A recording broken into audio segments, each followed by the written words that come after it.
Aloha and welcome to the Secret Art of Huna podcast, where I'll be sharing how to use Huna, the carefully guarded spiritual, energetic and healing practices of the ancient Hawaiians, to help you transform those bits of your life that aren't working, to help you find your purpose, or maybe just to help you dump emotional baggage.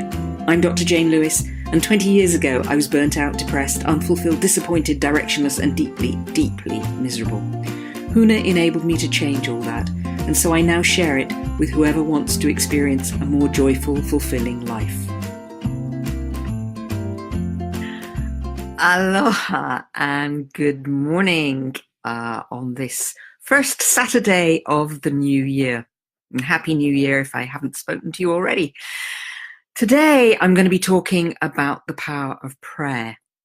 Now, the power of prayer is a bit contentious in some ways, because for a lot of Westerners, there's something uncomfortable about talking about prayer, while in the Hawaiian culture, prayer, even today, is still a very much part of the Hawaiian culture. Pule is the Hawaiian word for prayer, and it's still very much ingrained in the Hawaiian culture, important part of the Hawaiian culture. So what I want to talk to you today about is why prayer is useful, why it's a good thing to be thinking about, talk a bit more about what it is, and how you can really use it for manifestation purposes.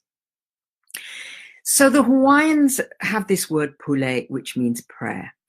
And really what we're talking about here is putting out an intention to source, the God of your understanding, the universe, the great beyond, whatever that thing is that you believe in, putting your intention out there as a way of expressing it so it can better be manifested, and so that source, universe, the God of your understanding, can support you in manifesting what you want to support. And that really is the number one reason why pule or prayer is important.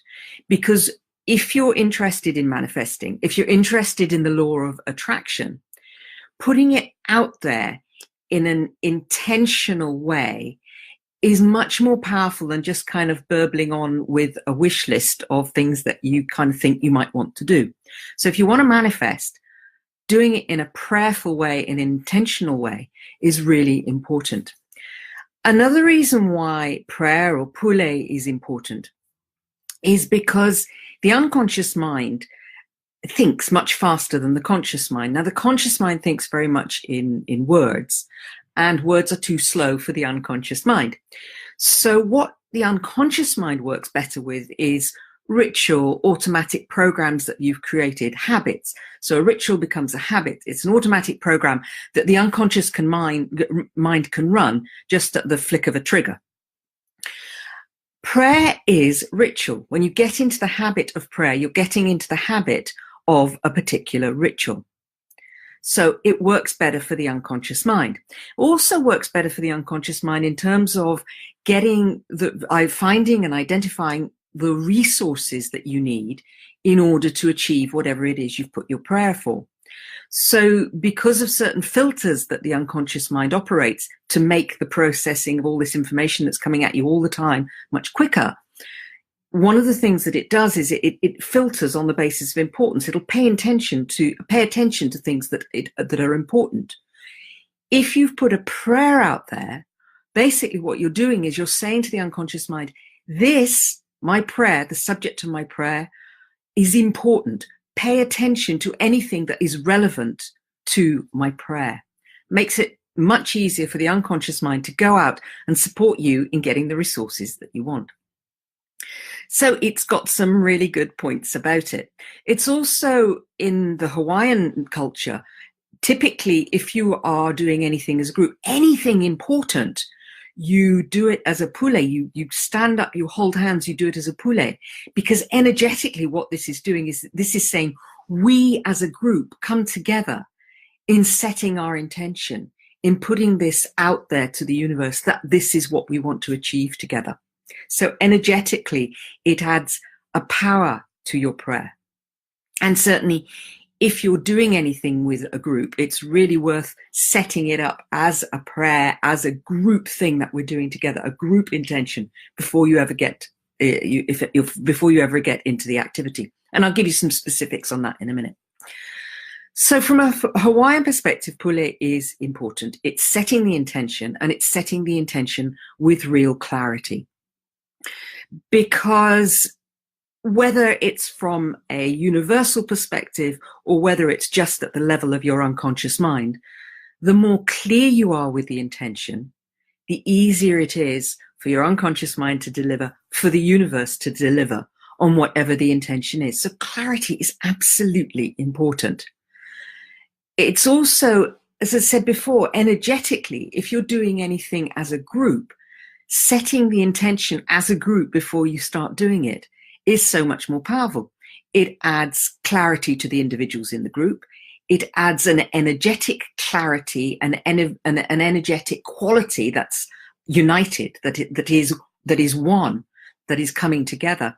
So I've been really, really lucky on 2 occasions now to support a Hawaiian group who they do horse parades. Horse parades are very popular in Hawaii.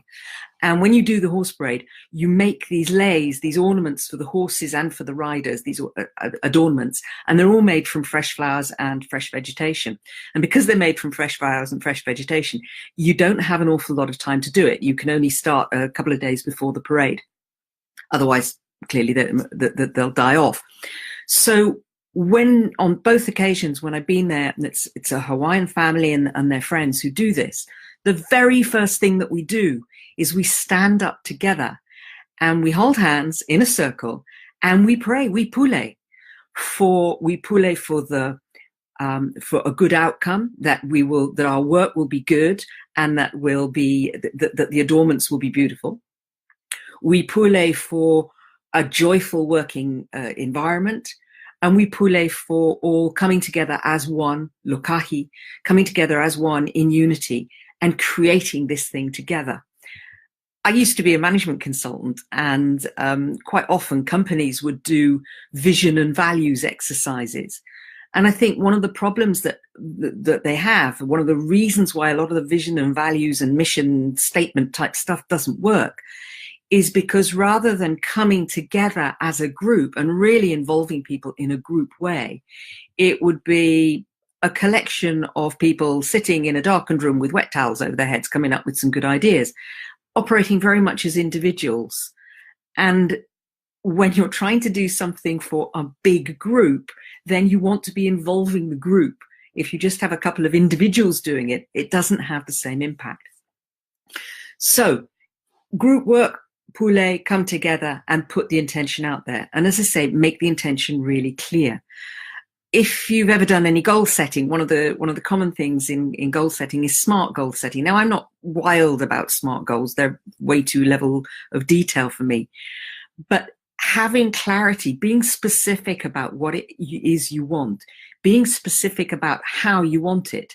So, for example, people will put out an intention. They'll say something like, oh, I want to earn X. I want to earn 40K this year or 100K this year or whatever the figure is, without putting in any kind of quality of how that's going to happen.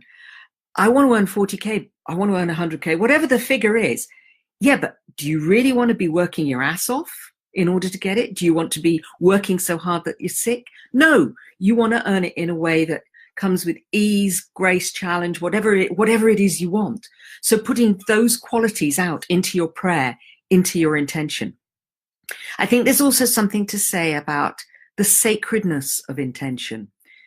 When we put it out to spirit, we add a sacredness. It becomes special, sacred, and energetically, that just makes it so much easier for it to happen. And I can't really describe it in words. It's just a thing. And those of you who've experienced it will know exactly what I'm talking about. It's this sacredness. It's this energy. It's this specialness. This is the time of resolution. It's early in the new year, so people are doing their resolutions. But I find there's a different energy between resolution and prayer. Resolution is this, I'm going to make this happen. It's going to happen. It's quite a butch, tough, almost aggressive. It's resolute. It's resolution. Whereas prayer, it's got a softer energy. As I say, a more sacred energy. making prayer a habit so that the unconscious mind can really respond to the habit, respond to the programming.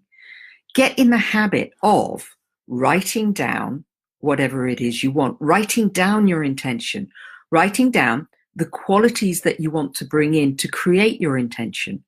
Write down who you want to involve, who's involved in your intention. Write down when you want to have it and by when. And then when you've done all that, when you've actually written it as an intention, then put it out as a prayer to the universe. You know, in olden times, these things used to be called spells. And a spell isn't that different from a really well-constructed prayer, a really well-constructed intention. The ancient spell makers knew that if you put a spell out there wrong, there's a kind of karmic boomerang effect that comes when you put a spell out there in the wrong way. So energetically, when you put out your intention, when you put out your prayer, be really clear about what you want and how you want it. Because where you lack clarity, that's going to have a boomerang effect. Those bits, the lack of clarity, the bits that you didn't say, they'll manifest too. So when you want to manifest anything, be really specific about what it is you want to manifest. Be focused in your thinking, be directed in your thinking, because energy flows where attention goes. And if you create an intention in a kind of diffused, non-focused way, then the results that come back to you as a result of that intention, as a result of that pule, that prayer, that spell, will be as diffused as the intention was when you put it out there. So I hope that's been interesting and useful, and possibly even have you thinking a little bit differently about the power of prayer. And I'll talk to you very soon. If you want to know more, you can jump on a call. Secret Art of Huna. Say that again, Jane. The secret art of Huna.com/diary. You can book a call with me. You can obviously pick up stuff on this page. And ladies, there is now a group, the Secret Art of Huna Pioneers group. It's a Facebook group. It's a club. And if you want to find out more about that, then you give me a call. So I look forward to talking to you very soon. Hope this has been interesting, and have a great week. Bye for now.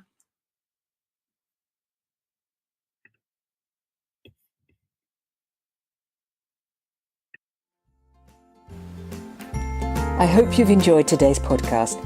If you want to bring about rapid transformation in your life, check out secretartofhuna.com, where you can also download a free meditation to help you with self-forgiveness.